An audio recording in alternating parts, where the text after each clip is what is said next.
tá? Eu quero mudar os meus hábitos alimentares. Tipo, não está bom, eu tenho algum problema de saúde, tem alguma coisa que eu quero fazer para ter uma alimentação melhor. Esse é o primeiro passo, que é ter clareza e consciência disso. O segundo passo é fazer uma investigação. Ok, essa é a decisão que eu tomei. Procurar alguém que entenda, isso é ideal, mas se não tiver essa possibilidade, fazer sempre uma avaliação do seu cenário, assim, olhar para dentro, como é que é a minha rotina, a minha casa, os meus horários, onde é que eu trabalho, faço alguma atividade física, não faço, a idade que eu tenho, porque se calhar posso precisar disso ou daquilo, o contexto familiar, porque quando nós decidimos mudar os nossos hábitos, não podemos esquecer que nós fazemos várias refeições em família, então temos que também ter essa noção. Noção também Yeah. de condições financeiras, porque nós temos que olhar para alimentos muitas vezes que alguns, se calhar, vão desequilibrar um bocadinho as finanças, então temos que fazer alguns ajustes. E uma das coisas muito importantes é entender que todas as decisões que nós tomamos, nós temos que adaptar à nossa realidade. Isso já é um bom passo para nós traçarmos um plano ajustado a nós. E vai fazer com que, quando nós estivermos lá no meio do caminho, isso é muito difícil, isso é muito. Nós temos facilmente como ajustar a nossa realidade, aperta aqui mais um bocadinho, aperta ali mais um bocadinho e continuamos o processo de mudança. Porque se não for assim, se for uma coisa que nós pegamos pronta e queremos implementar na nossa vida sem fazer essa avaliação, a chance é de, a meio do caminho, nós desistirmos.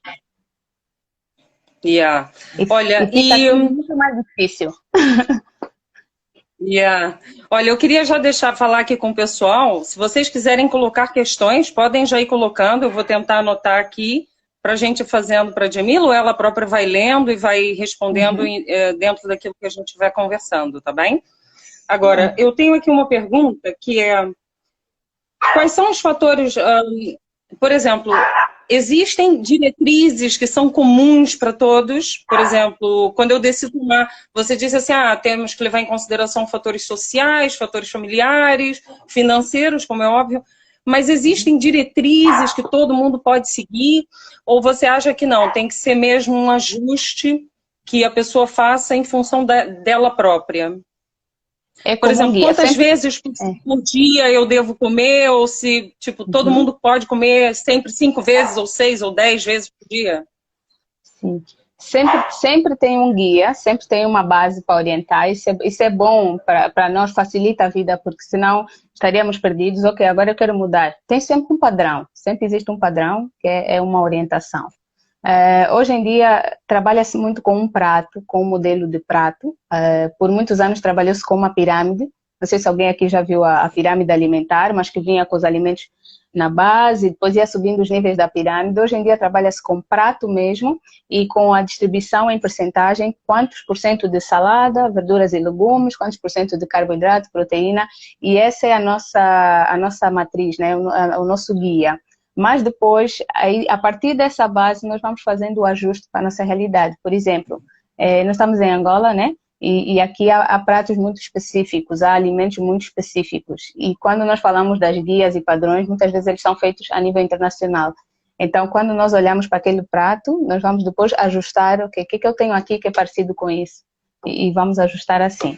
Com relação aos horários, é a mesma coisa. E eu digo sempre que ser de qualquer área da saúde é estar aberto para as mudanças, porque as coisas mudam. As formas de pensar, os estudos mudam, tudo muda, as realidades mudam e com isso também vai mudando, as orientações vão mudando. Por muito tempo, recomendava-se que as pessoas comessem de 3 em 3 horas.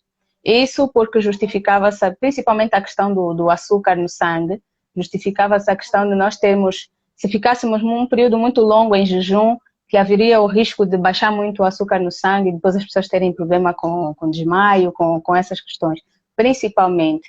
E também por causa da necessidade de dividir as refeições ao longo do dia. Hoje em dia, esse padrão 3 em 3 horas já não é considerado geral. As pessoas devem comer quando elas sentem fome e quando o corpo precisa de alimento. Então, isso vai variar de pessoa para pessoa. E também de acordo com o objetivo. Alguém que, por exemplo, quer perder peso ou quer controlar a quantidade de comida, Então, o ideal é que ela não fique muito tempo com fome e depois acumule muitas calorias numa refeição só.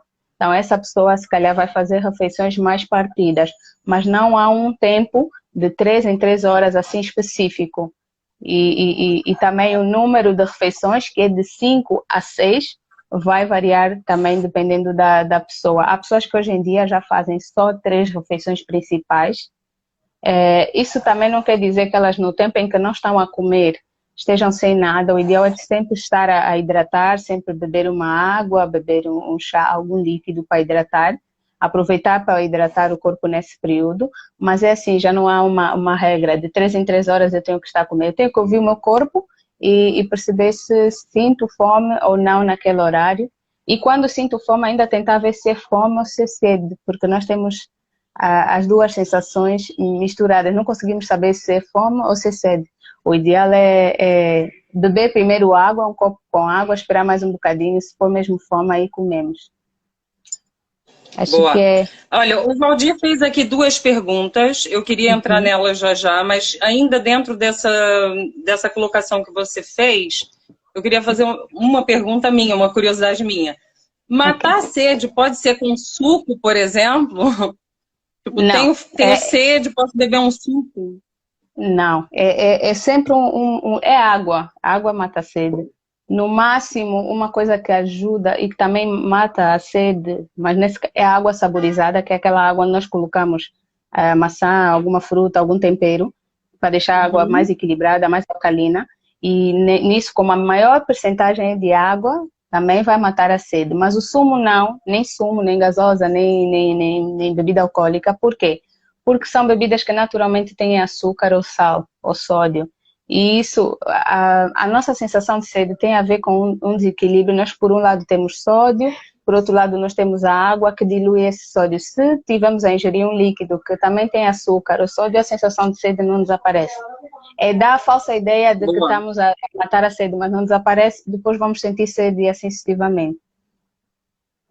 E agora ideia... você levantou uma outra questão. Só para acrescentar a ideia de beber água é exatamente porque nós a nível interno precisamos do nosso sangue mais fluido e a água também vai contribuir com isso. Você levantou uma outra questão e eu vou aproveitar mais essa também, que é o pH. Por que essa coisa do pH? Nós falamos muito hoje em dia do pH alcalino. Como é que isso funciona? Por que isso é importante? A gente tem alguma atenção? Do pH da água. Nós temos, tem uma faixa, né, que é do ácido, o básico, e no meio tem o neutro. Não sei se todo mundo conhece essa tabela, que é do tal do pH. O pH, a sigla, a tradução da sigla é potencial hidrogeniônico. Então, nós temos mais acidez e menos acidez. No nosso corpo, o que acontece? Quanto menos ácido o ambiente, melhor. Quanto mais ácido, quer dizer que nós temos a probabilidade de mais doenças. É um ambiente propício, o nosso corpo, quanto mais ácido, tanto o nosso sangue quanto o corpo do modo geral, é um ambiente propício para desenvolver doenças. É um ambiente também propício, por exemplo, se há pessoas que têm tendência em desenvolver câncer ou tem alguma célula que está anormal, no ambiente mais ácido, essa célula ou essa doença se multiplica, aumenta, tem mais força. Então, transportando isso para a água. Nós, com os alimentos, tudo aquilo que nós ingerimos acaba por ajudar nesse processo. E se a água estiver muito ácida, também vai contribuir para que o ambiente dentro esteja mais ácido. Se a água estiver alcalina, que é com pH maior, que é de 7 para cima, a água vai ajudar a manter o nosso corpo mais alcalino. Por isso é que se fala hoje muito de água com limão, com maçã, com canela, porque esses alimentos vão ajudar a água a ficar mais alcalina. E ao procurarmos, por exemplo, ao comprarmos a água, nós vemos lá no rótulo, se o pH for de 6,3, é uma água ácida. Se o pH for de 7 para cima, já estamos a falar de uma água mais alcalina. Por isso é que agora também se tem muita atenção a isso. Boa dica, Djamila, obrigada. Olha, vamos aqui à primeira pergunta do Valdir Roque. Doutora, tenho dificuldade em levar a reeducação alimentar para mais de 6 meses. O que fazer? O que será que ele pode estar fazendo para lutar contra a reeducação alimentar dele, Djamila? Tem só tentando perceber o que ele está a fazer. Geralmente eu sou bem visual nessas coisas. Geralmente eu faço um registro alimentar com a pessoa, no mínimo uma semana dela registrar tudo aquilo que ela está a comer, para ver o que está bom e o que não está bom, porque às vezes a nossa ideia do que está bom é errada e às vezes estamos a fazer já muitas coisas que são boas, então é só uma questão de ajustar.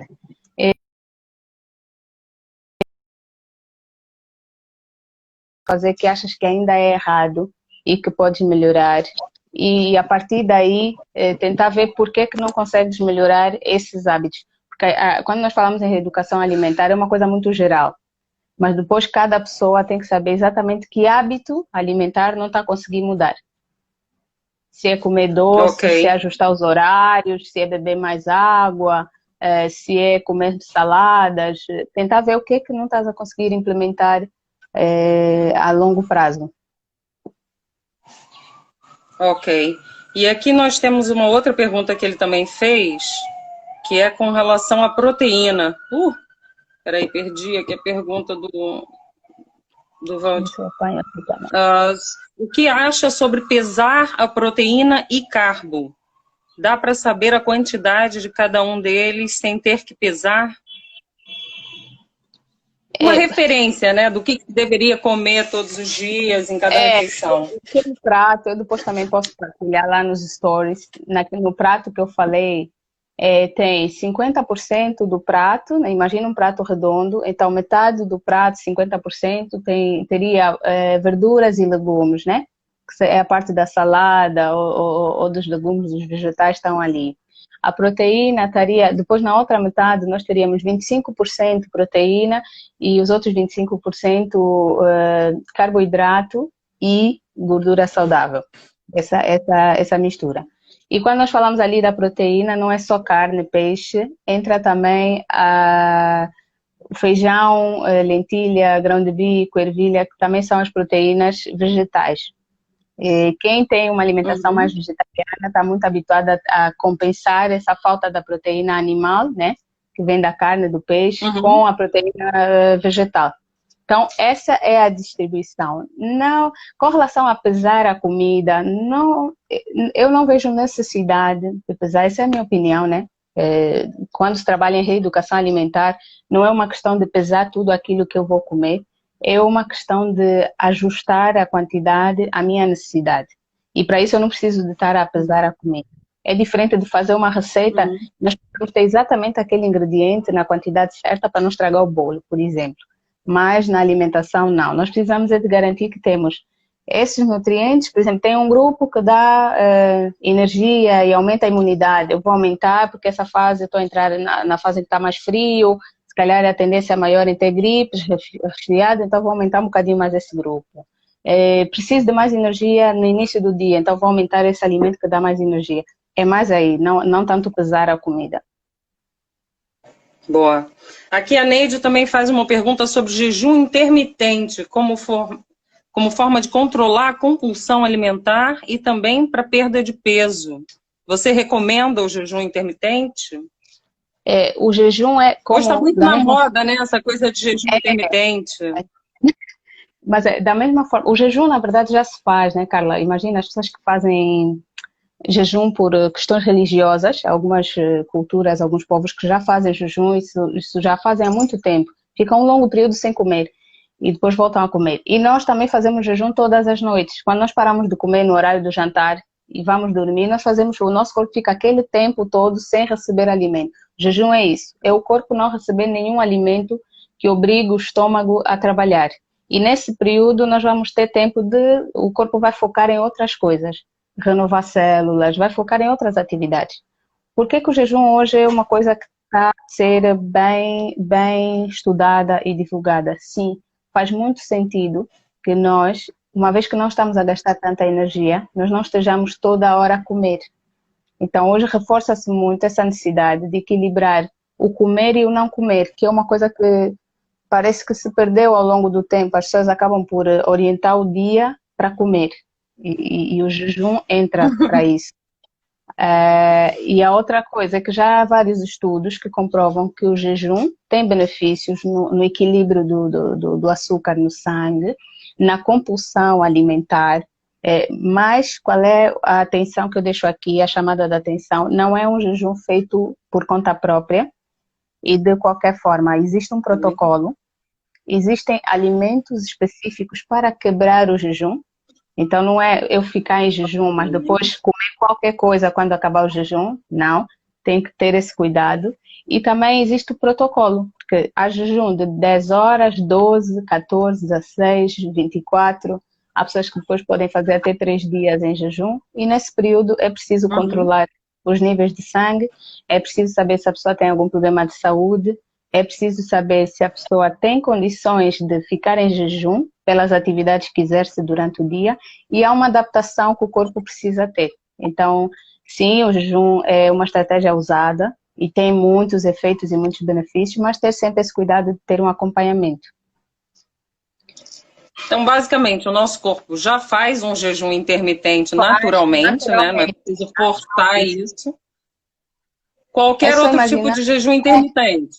É ligar para a Djamila, falar, Djamila, me ajuda aqui com uma nutrição balanceada. É verdade, eu nesse momento não estou a fazer, como eu disse, né, Carla, eu não estou a fazer atendimento em consultório, nem nenhum atendimento assim mais específico, mas tem sim nutricionistas, aqui também tem clínicas, tem nutricionistas, então basta ir procurar um profissional, né, para ter uma ajuda nisso, só para avaliar, não se avalia, e também saber o jejum, procurar sempre uma ajuda profissional. É não fazer as coisas aleatoriamente, só porque ouviu falar, olhou na internet. Eu vou voltar às perguntas já, mas queria aproveitar esse gancho aí para perguntar também uma coisa que a gente já havia falado antes, que é a informação que rola na internet. A gente lê muita coisa, tem coisas que parecem ser super interessantes. Ah, legal, eu quero aplicar isso no meu dia a dia, isso vai me fazer bem, eu preciso de energia, eu quero dormir bem. O que você acha desse volume de informação que vai para a internet? Como é que você acha que a gente devia filtrar as coisas? É isso, tem pergunta e resposta, Carla, é sempre muito bom quando você pergunta. Sempre vem pergunta e resposta, porque é isso, é o filtro que nós fazemos. É o filtro que aplicamos naquilo que... Porque a informação é boa, nós temos boa informação na internet, temos muito acesso à informação, uma coisa que antes nós precisaríamos depender de ir a um médico só para ouvir, ou de comprar um livro, nós hoje conseguimos entrar para a internet e ter acesso rápido à informação. Qual é o grande perigo? É o filtro, é não aplicar o filtro. Nem tudo que está na internet é verdadeiro para a nossa realidade ou se aplica aquilo que nós queremos. E depois, quando nós encontramos, por exemplo, uma dieta, alguma coisa que foi feita na internet, foi feito para uma pessoa específica ou para um grupo específico e num contexto. E quando nós vamos querer transportar isso para a nossa realidade, aí é que está o problema, porque depois nós não fazemos. Às vezes nós temos, o acesso a alimentos diferentes, totalmente diferentes. Às vezes há um problema de diabetes, há uma hipertensão que nós temos. Às vezes há algum problema renal. A pessoa treinava 2 vezes por dia, nós não fazemos exercício nenhum. Então tem muita coisa que precisa ser analisada quando nós pegamos uma informação pronta da internet antes de aplicar. Qual é a sugestão? Confirmar. Se conhece alguém que é da área, confirmar, olha, eu vi isso na internet, faz sentido, não faz, posso fazer, não posso fazer. E tentar sempre procurar fontes seguras. Quando é um artigo nós já sabemos que um artigo científico vem com estudo, tem algum acompanhamento mais científico, é mais seguro. E quando é um site que é também seguro, quando é uma entidade que nós, por exemplo, se for uma OMS a publicar, se for um grupo, uma associação, aqui em Angola tem a Associação Angolana de Nutricionistas também, tem a portuguesa, tem a brasileira, então quando são associações nós já sabemos que ali tem profissionais que estão a ter esse cuidado de pôr informação que as pessoas podem consumir. Tem fundamento científico, né? Não é só uma opinião. Não. Porque aí quando nós baseamos, e tem muita coisa hoje em dia, muita. Boa e má. Ok. Então, Yeah. Olha, o Valdir também perguntou aqui quais as melhores opções para o jantar, visto que para a maior parte das pessoas, é o período mais complicado. Quais são as melhores opções para o jantar? Eu digo, vou dar um exemplo básico. No jantar, o ideal, porque nós depois vamos distribuir as refeições ao longo do dia, no jantar, para quem não faz atividade física, para quem tem problema para fazer a digestão e para quem vai se deitar muito perto da hora do jantar, o ideal é que seja sempre uma coisa mais leve, uma refeição mais leve. Estamos a falar de uma sopa, estamos a falar às vezes de uma salada com um peixe ou com a carne, mas em menor quantidade a carne, nesse caso estaria a salada, que é mais fácil de digerir, ou legumes, e vai por aí. A outra forma, a outra opção, por exemplo, há pessoas que jantam o que sobrou do almoço, não tem problema nenhum, estão em casa e estão com a família. Então, se eu sei que a minha digestão é mais lenta à noite, eu vou servir num recipiente menor. Por exemplo, ao invés de jantar num prato grande, eu vou jantar num pires. E se for necessário, tomar um chá, ter por exemplo, depois da refeição, tomar um chazinho para complementar, para não ter aquela sensação toda de fome. Então a ideia é essa, no jantar ser sempre uma coisa bem mais leve, ser uma coisa que não obriga o corpo a digerir tanto. Como diz, nós sentimos geralmente o peso dos alimentos quando nós comemos, e é uma coisa mais leve, sentimos logo uma apatia, a energia vai, estamos a digerir. E aqueles que são mais leves, uma saladinha, uma sopa, que é muito mais leve, nós não sentimos tanto o estômago cheio, dilatado, nem nada disso. Então é por aí. Yeah. Ok. E aqui a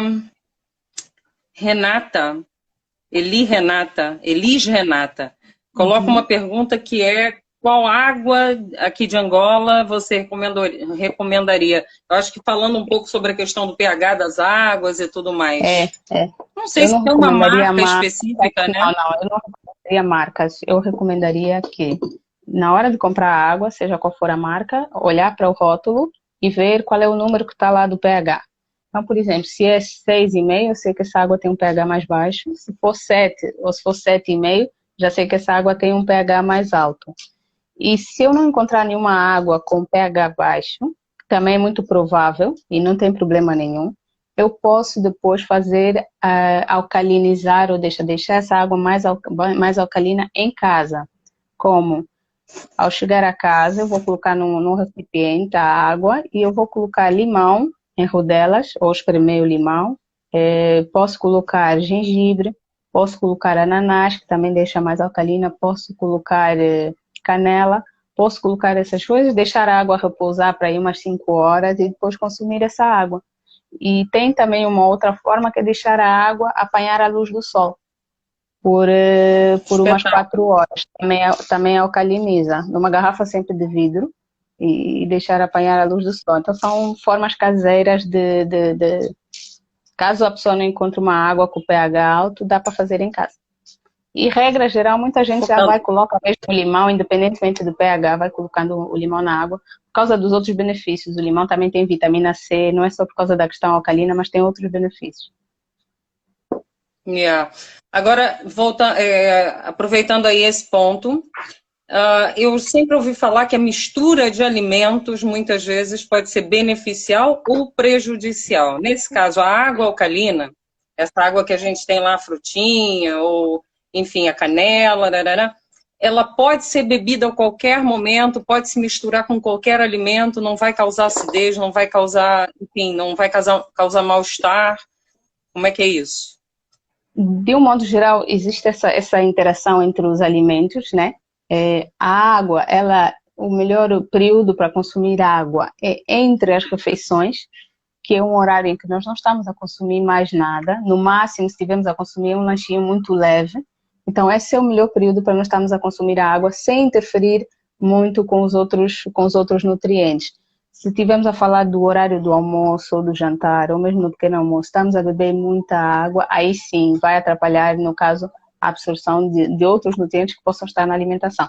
Também dependendo dos nutrientes, porque o limão tem com a vitamina C, aumenta a absorção acho que tínhamos falado disso também, né, Carla? Aumenta a absorção dos alimentos que têm ferro, então as verduras, a quizaca, a couve, a espinafre, o limão ou a laranja, todos os alimentos, as frutas cítricas, que têm vitamina C, vão fazer com que o ferro seja melhor absorvido. Então, há algumas combinações que são boas e há outras que não. Vou dar um exemplo de uma que não é boa, é nós colocarmos alimentos com cálcio, no caso iogurte, queijo, na refeição principal. O cálcio atrapalha a absorção do ferro. Portanto, então, aquele quibezinho com molho de iogurte é péssimo. Em termos de combinação alimentar, mas é claro que uma vez ou outra não vai fazer mal. Nós já sabemos que ali não estamos a ter tanto cálcio, então vamos tentar equilibrar numa outra refeição. O importante é não radicalizar, né? Não radicalizar, não pode ser uma coisa assim, que agora, eu costumo falar que a regra do 80-20 é uma regra que se aplica muito quando se fala de reeducação alimentar. Se 80% da nossa alimentação for saudável e boa, então os outros 20% nós podemos deixar para ser normais, né? Que as pessoas são normais, as pessoas têm as suas vontades, têm os seus desejos, e tirar essa parte, dizer que é 100% radical, não ajuda, e isso é que faz com que as pessoas depois não consigam mudar a alimentação. Boa, isso é uma boa dica. Eu nunca tinha ouvido falar desse 80-20, acho fantástico você ter colocado dessa forma, porque fica fácil para a gente perceber o quanto a gente pode tomar decisões aí nesse processo, né? E aí vai muito de encontro também com o que o Valdir falou, né? Eu tenho dificuldade em fazer essa reeducação alimentar, certeza, porque ele tenta radicalizar a coisa, não é? Tenta se prender a uma reeducação e as necessidades dele ficam à parte e aquilo acaba por estragar todo o plano. Olha, a Elis Renata também coloca aqui: qual a opinião sobre a redução do consumo de carne, vaca, porco, enfim, frango, não é? As aves. Como é que você vê essa questão? Aqui vamos entrar na questão, assim, faz todo sentido para o contexto que nós estamos a viver.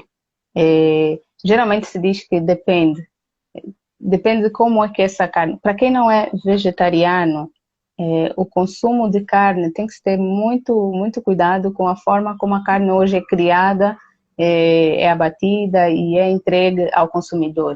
E o grande problema da carne hoje é esse, é que já não é a carne com a qualidade que nós tínhamos antes. Os animais muitas vezes são criados em ambiente desumano, né? Em ambiente sujo, com muitos animais misturados, então o risco de doenças é muito maior. E também porque nós já não comemos carne vermelha uma vez ou outra, já não é esse consumo regular, uma vez ou outra, não. Há um excesso, porque nós temos um excesso de alimentos, temos muita carne a ser vendida no mercado, temos esse excesso. Nisso entra o vegetarianismo, que é também a questão de muita gente resolver reduzir o consumo de carne, e está perfeito, está muito bom. Desde que as pessoas depois tenham um controle com o que vão colocar de nutrientes para não desequilibrar os hormônios, para não desequilibrar a quantidade de nutrientes no corpo. Falando aqui da redução do consumo de carne, só alguns benefícios das pessoas que resolvem não consumir muita carne vermelha e carne de um modo geral. Primeiro, tem menos exposição a agrotóxicos e antibióticos artificiais que são usados nas carnes, e só com isso conseguem mais saúde. Têm uma consciência ecológica e também um impacto, que essa decisão tem um impacto na natureza de certa forma, por causa da questão ambiental. Tem a questão de a plant-based, a alimentação à base de vegetais, de leguminosas e alimentos mais naturais, acaba por ser automática, então as pessoas conseguem mais antioxidantes, têm mais vitalidade, conseguem controlar melhor o peso, porque como esses alimentos têm menos calorias, então as pessoas têm a tendência em baixar ou controlar o peso com muito mais facilidade. Tem a tendência em ter o cabelo, a pele mais saudável, que não tem essa agressão, né, da forma como a carne. E a nível de quem pratica alguma espiritualidade, também existe a questão de serem alimentos que transmitem uma energia diferente. Os alimentos que não são à base animal. Mas para quem não é vegetariano, sem falar aqui de uma mudança radical, sim, é possível reduzir o consumo de carne vermelha, limitar para uma vez por semana, se assim for, optar por outros tipos de carne, por exemplo, um peixe ou o frango, e mesmo assim ter o cuidado de saber onde é que é fabricado, onde é que é produzido, como é que é produzido, é natural, é orgânico ou não, como é que esse animal foi alimentado. Se nós podemos chegar até ao fundo, né, da questão e ver de onde vem essa comida, é o ideal. Eu acho que basicamente o que as pessoas veem hoje, não é? Ficou mais evidente hoje para a gente, é que o nosso alimento, quando chega finalmente ao nosso prato, ele passou por muita coisa. E é importante a gente ter consciência disso, né? Desde o momento em que, como é que ele foi criado, que tipo de exposição a doenças, a antibióticos, a hormonas, não é? Para crescimento rápido, desde esse momento até o tratamento do matar o animal, transportar o animal, congelar. E chegou, né? Congelar, descongela, congela, descongela. E quando finalmente é cozinhado, como é cozinhado e como chega no nosso prato. É um processo muito longo, não é uma logística muito longa. E quanto mais a gente puder diminuir, né, os riscos que a gente tem de estar a consumir coisas indevidas para o nosso organismo, né? Eu acho que é o melhor. Mas ninguém é obrigado a deixar de comer carne, né, Djamila? É o ideal sempre moderar, né? E se tiver que tomar essa decisão, não tem problema nenhum, mas desde que parta de uma consciência de que eu quero fazer isso, e aí está tudo bem, e se também não quiser fazer, também está tudo bem, e encontra-se sempre uma solução. É aquilo que se diz, não tem uma fórmula para todo mundo, não tem um script, olha, todo mundo vai andar dessa forma, também não tem todo mundo vai comer dessa forma, porque estaríamos aí contra a nossa natureza, e nós temos organismos diferentes, temos biologia e ritmo diferente, então está tudo bem, desde que nós então encontremos, ok, qual é o melhor alimento para mim, o que é que funciona comigo, isso é que é o ideal. Por isso é que fala-se de atendimento personalizado. A outra coisa, viu, Valdir, aqui a perguntar, Carla, sobre o dia do lixo. Se eu estou a favor ou contra o dia do lixo. Eu nunca trabalho com um dia específico para o lixo, mas também é aquilo que eu disse, cada profissional e cada pessoa tem uma abordagem e pode fazer sentido para as pessoas que decidem caminhar dessa forma, não tem problema nenhum. Por que eu não uso um dia específico para o lixo? Porque existe, para mim, isso é na minha visão, né? Não generalizando, a regra do 80-20 tem a ver com que se eu tenho compulsão por algum alimento, é porque eu ainda não equilibrei outros. Então, eu prefiro focar em equilibrar aqueles outros alimentos do que estabelecer um dia específico. Olha, tu vais ter a alimentação toda bonita de segunda a sexta e no sábado é o teu dia do lixo, então faz o que quiseres. E ter muito cuidado, porque depois as pessoas acabam por, mesmo não sendo preciso, mesmo não tendo necessidade, as pessoas acabam por fixar na agenda um dia para fazer besteira com a alimentação. Então, mais vale... Todos os disparates, né? Todos os disparates. Às vezes até uma coisa que nem, nas condições normais, nem precisaria desse dia. É só sentir vontade de comer uma fatia de bolo, vai lá, come a fatia de bolo, sem culpa, e depois segue a vida. É mais fácil assim do que ter um dia específico para ir lá e cometer todos os crimes. Então, para mim, assim, é uma coisa de equilibrar, é perceber, ok, o que a pessoa muito gosta e ajustar isso na refeição do dia a dia. E há trocas que dá para fazer, há alternativas mais saudáveis, há muita coisa que dá para trabalhar, não atirar para um dia. Agora, quem faz dieta, aqui estamos a falar de reeducação alimentar. O dia do lixo acontece muito nas pessoas que acabam por fazer dietas, regimes alimentares. E a questão é que o regime alimentar, ele às vezes tem medidas mais radicais, mas o regime, como diz o próprio nome, regime alimentar, é por um período de tempo. É feito para um período em que a pessoa precisa de perder peso e depois, assim que ela atinge aquele objetivo, ela tem que ir para uma reeducação alimentar. Então, não faz sentido Yeah. na reeducação alimentar ou no nosso estilo de vida existir sempre um dia do lixo. Não. Isso, por um Yeah. período do regime, tudo bem, mas a longo prazo, não.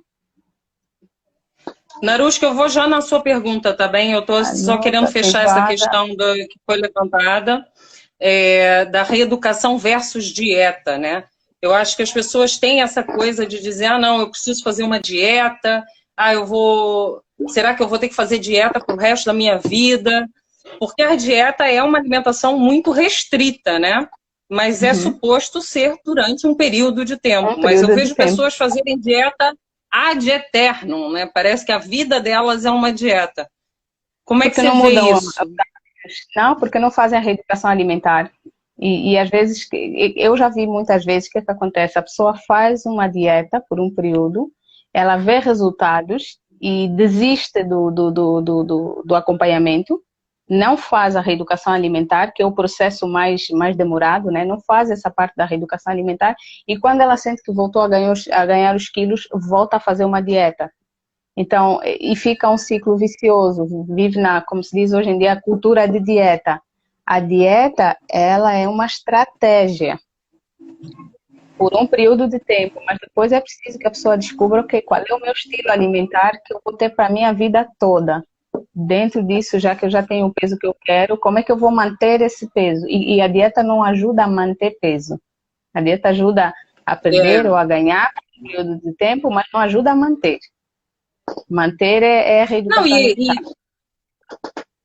e acaba por provocar aquele efeito sanfona, né? Aquela coisa da pessoa estar sempre engorda, emagrece, nunca consegue manter uma linha. E como se diz, mais vale a pessoa que não faz dieta nenhuma, porque quem faz muitas dietas e engorda e emagrece, está a habituar o corpo a ser mais preguiçoso. Cada vez que eu faço uma dieta e perco 10 quilos e ganho 20, vai ser mais difícil perder os últimos quilos que eu ganhei. Então, a cultura de dieta tem que ter muito cuidado ao entrar em dietas assim radicais por causa disso. Que depois a pessoa começa a Isso é reclamar, muito não, porque a importante. última vez que eu fiz a dieta eu perdi X quilos e agora já não perco. Claro, o corpo, ele vai responder, a agressão que nós estamos a dar ao nosso corpo, o corpo também vai dizer, ok, dessa vez já não vai ser a mesma coisa, agora todo mundo aqui desacelera. Estás a brincar comigo? Agora vais ver a luta que eu vou te dar. Desacelera. Não, eu acho... isso que você está falando é muito importante, Jamila, porque também faz com que a gente tenha que pensar um pouco o que a gente quer pra gente, não é? Eu uma vez conversando com uma amiga, até sobre a questão de cortar carne, não sei o quê, eu sou um bocado assim... Enfim, eu adoro carne, fui criada comendo carne, não é?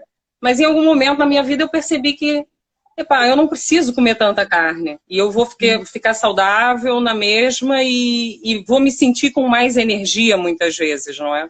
Porque a carne é um alimento pesado, com gordura, enfim, várias coisas que a gente pode falar num outro papo, né? E quando ela me perguntou, Carla, mas então você é vegetariana, não sei o quê, eu não sou nada. Eu sou uma pessoa que escolhi comer de uma forma que me agrada, não é? Que me deixa satisfeita com a minha alimentação. Eu escolhi que o corpo que eu tenho é o que eu quero ter. Eu não quero ser nem mais magra, nem mais pesada, nem mais forte, nem mais isso, nem mais aquilo. Eu do jeito que eu estou, a alimentação que eu escolhi me satisfaz. Então eu acho que é esse fator que você falou, né? A pessoa assumir para ela própria, não, eu preciso fazer uma reeducação alimentar em função disso. Qual é o meu objetivo? O que eu estou disposto a abdicar, não é? Para chegar a esse objetivo durante um período de tempo e para o resto da minha vida. Porque são dois momentos, né? Eu não posso estar brincando sempre de altos e baixos com o organismo, porque em algum momento o organismo não vai responder da mesma forma e vai ser mais difícil para mim, tanto fisicamente como psicologicamente, aquilo vai ser um caos. Né? Exatamente. E quando nós falamos em dieta ser uma agressão ao corpo, também é o psicológico. Tocaste num aspecto muito importante, Carla, que é nós nos preocuparmos também em avaliar como está a nossa imagem, a autoimagem, né? Como é que nós nos avaliamos? Por que eu quero fazer uma dieta? Como é que eu me sinto com o meu corpo hoje? Será por falta de energia ou porque eu acho que estou mais gorda ou estou mais magra e quero fazer uma dieta? E depois, na decisão de mudar o corpo, ver que métodos, se eu não estou a partir para as promessas milagrosas, porque muitas dietas vêm disso. Porque eu não quero passar por um processo de transformação. Eu quero uma grande transformação, mas eu não quero um grande esforço. É o que eu vejo muitas vezes. Então, eu quero sim uma grande mudança e as pessoas não levam 2 dias para ganhar peso. As pessoas ganham peso ao longo dos anos, mas depois elas querem mudar aquela realidade em 1, 2 semanas. E nessa pode ser uma coisa mesmo que radical. Se eu quiser isso, só pode ser uma coisa radical. E geralmente as coisas assim muito radicais, elas depois precisam de uma estrutura muito grande para manter sustentabilidade a longo prazo, né? Depois a pessoa não aguenta. E é isso. Quem quer mudar o corpo, quer mudar a alimentação, entender que nós não vemos os alimentos só como engorda ou emagrece. É a nossa nutrição. E quando esse alimento entra, ele vai contribuir para a nossa pele, o cabelo, os olhos, a saúde dos rins, do coração, do pulmão, tudo. Agora com o Covid nós estamos a ter um momento muito bom de olhar para isso, olhar para a comida, não só que engorda ou emagrece, mas que alimentos é que eu posso usar para aumentar a minha imunidade. Que alimentos é que não fazem tão bem a minha saúde e eu agora vou precisar de deixar e substituir por outros. Então, já estamos numa fase em que temos que olhar para a comida de uma forma diferente. E você no seu site coloca lá, eu estive lendo com mais calma, você tem alguns artigos ou alguns posts que você fala sobre isso, tipo de alimento que é mais, que estimula a imunidade ou que pode te prejudicar, não é? Trazendo processos orgânicos que não vão te ajudar em nada. Gostei, bué, de ler os seus artigos. Ajuda. Outra questão, só para complementar aqui, uma forma que eu gosto de fazer eu escolho cada alimentação do meu dia, que é, vou tomar um pequeno almoço. Ok, o que eu quero comer agora? Eu tô com vontade de comer isso. Eu não faço um plano alimentar por semana, porque senão eu estrago tudo no primeiro dia, né? Então eu falo assim, não, eu tô com vontade de comer o que hoje? Eu tô com vontade de comer ovo. Tá bem, então eu vou escolher comer um ovo do jeito que eu quero hoje, ou eu vou fazer uma coisa assim a meio termo, né? Um ovinho pochê, que não leva assim tanta gordura, não é? Ou vou querer logo o ovo frito, que é o que eu gosto, enfim. Eu acho que as escolhas têm que ser feitas a cada refeição, não é só por semana ou por mês. Eu tenho que ter um objetivo a longo prazo, mas as escolhas têm que ser feitas hora a hora. E cada escolha vai nos levar a um resultado diferente, né? Tanto no dia, quanto na semana, quanto no mês. E, Carla, uma coisa que falaste muito, muito importante é que, por exemplo, quando nós queremos vestir, nós nos preocupamos em ter o guarda-roupa arrumado. Mas depois, para comer, para cozinhar, tem uma área da casa que é muito importante, que é a nossa despensa. E quando nós pensamos, o que é que eu vou comer? Eu tenho que ter já os alimentos que eu considero que são saudáveis, ou que são os que vão me ajudar nesse processo de mudança. Porque imagina, se eu compro choca-pique, compro um monte de tudo de pacote, tudo industrializado, quando eu decidir, não, quero comer, é uma coisa que eu faço automaticamente. O cérebro não está para se chatear com muitas ideias, muitas decisões, muitos pensamentos, porque nas condições normais nós já gastamos essa energia do cérebro para outras coisas. Então, a alimentação é uma coisa que nós fazemos automaticamente. Então, abrir a geleira e puxar, nós fazemos todos os dias e o ideal é facilitar a nossa vida. Põe fruta, põe legumes, põe verduras, põe já a comida que é mais saudável, assim na hora de preparar é muito mais fácil. Se eu tiver uma despensa que não tem nada a ver com a minha intenção de mudar os hábitos alimentares, esquece. E esse é o trabalho, um dos trabalhos grandes que nós temos que fazer. Se eu decidir hoje fazer uma farinha, de preferência um bolo, se eu não tiver nenhuma outra farinha, se eu tiver farinha da aveia, vai ser mesmo com a farinha da aveia. É mais fácil. Não, isso é uma coisa muito importante. É quem realmente está decidido a mudar a alimentação e assumir uma reeducação alimentar, tem que estar disponível para mudar também o que compra. Né? Exatamente.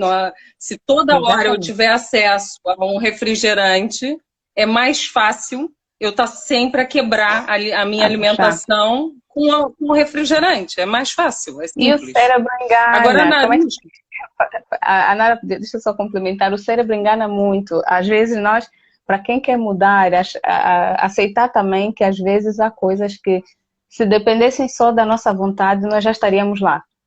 Não é tão simples. Apesar do nosso consciente dizer, eu quero isso, mas o nosso subconsciente depois vai dizer, olha, puxa, e quando dermos conta já acabamos o pacote. Então, quer mudar, não compra. Deixa olha, assim. estás a esquecer daquele docinho no fim da alimentação, estás a esquecer, Faz, eu vou te lembrar. o cérebro faz isso. Mesmo. É o hábito, é o Tem hábito. aqui a Agora, a pergunta da Nara. Narushka fala aqui de a culinária baseada em molhos, não é? Que é a nossa culinária aqui. Uhum. Por exemplo, caldeirada, feijoada, em termos proteicos, próprio fungo, não é? Com óleo de palma, enfim. Como é que isso é classificado em termos proteicos? Ou em termos nutricionais, né? De uma forma geral. Em termos É bom, é nutricionais, ruim? olha, eu considero que o prato, também estamos a falar de molhos, não é o exagero, porque nós temos alguns molhos que são feitos com azeite, por exemplo, e tem folhas. Vou dar o exemplo do calulu, com peixe grosso, que é fresco, não tem, o problema não está nesse prato. Mas também temos outros pratos que são feitos com óleo de palma, com muita ginguba, com mamba de ginguba, que é muito calórico. E aí onde é que está a chave? Deixa eu ver aqui uma forma rápida de explicar. É moderação. Sim, nós temos pratos nossos, mas se eu sei que eu quero perder peso, né? Quero controlar o peso, come no final de semana, deixa para o dia específico da semana onde eu vou comer o prato local, e na hora de montar o prato tem sim como ajustar. Eu posso ter o fungo, posso ter o molho, mas na mesma seguir a regra das verduras e legumes aí. Quais vão ser essas verduras? Vou para a quizaca, tem a jimboa, a rama de batata, o zélia, tem um monte. E até, por exemplo, as folhas nós adicionamos a jinguba, a moama de jinguba, torrado ou não, podemos sim, porque são alimentos sim saudáveis, mas depois o segredo está em como nós vamos montar o prato. E uma das coisas que eu noto aqui, mais do que o fungo em si, é a dificuldade em pôr só um pouco do fungo e também as bebidas que nós usamos para acompanhar as refeições. Porque os pratos, tem um hábito que tem aqui, os nossos pratos locais são sempre acompanhados com uma bebida. Então, há sempre ou gasosa, ou cerveja, ou vinho. Voltamos a elas, né? Acabamos por falar do fungo, mas nem está tanto no desequilíbrio ali nem é tanto o fungo só que é o vilão, que não dá para comer. É ajustar. Olha, eu tenho aqui outras perguntas, mas infelizmente o nosso horário já está a acabar. Eu queria agradecer imenso a Djamila por esse bate-papo, obrigada. Muito obrigada também ao pessoal que participou, colocando perguntas. É sempre legal a gente ter mais dúvidas aqui para a gente debater. O assunto é mesmo esse, está super atual, a gente quer saber mais. A Djamila, se puder disponibilizar um outro horário, a gente combina para a gente fazer mais uma live aqui. E vocês virem com mais perguntas, podem mesmo fazer uma enxurrada de perguntas, porque eu mesma tenho essas dúvidas. Eu mesma fico aqui a patinar e há anos tento fazer uma reeducação alimentar, não é? Eu vou ajustando a minha alimentação em função daquilo que vou conversando com profissionais, já tive uma nutricionista que me acompanhou há muito tempo. Enfim, a gente vai tentando ajustar em função de várias coisas, não é que a gente lê e conversa com as pessoas, mas para quem não é o profissional da área, é realmente muita coisa, né? E acaba por nos sobrecarregar no nosso dia a dia e é mais uma energia que a gente parece que nunca mais acaba de gastar, não é? Então fica aí a dica, 80-20, pessoal, podemos 20% diariamente fazer bobagem na nossa alimentação, não muita, calma, Ela até subiu o nível de Não fumar. muita, mas alguma podemos, ok? É a regra, assim, geral. E é fazer escolhas, não é? As escolhas no supermercado, é a escolha na comida. Ah, uma coisa que eu não perguntei rapidinho, só para a gente fechar esse assunto, Uhum. é quanto tempo antes, quanto tempo depois de beber coisas da alimentação? Os líquidos durante as refeições, olha, no mínimo, bom, assim, 1 hora é o que se diz. Se for uma quantidade maior, até 150 ml é a regra, que não atrapalha assim tanto a digestão. A ideia de não ter líquidos durante as refeições é porque atrapalha a digestão, faz com que a digestão seja bem mais lenta. Então, aquela sensação de que já estamos saciados retarda um bocadinho, fica mais atrasada e queremos comer mais. Então, vem mais sobremesa, vai mais comida. Fora disso, fora do horário das refeições principais, já não tem muito problema. 20 minutos, se nós quisermos tomar um chá, um café, esperar pelo menos algum tempinho para beber. Olha, 24 segundos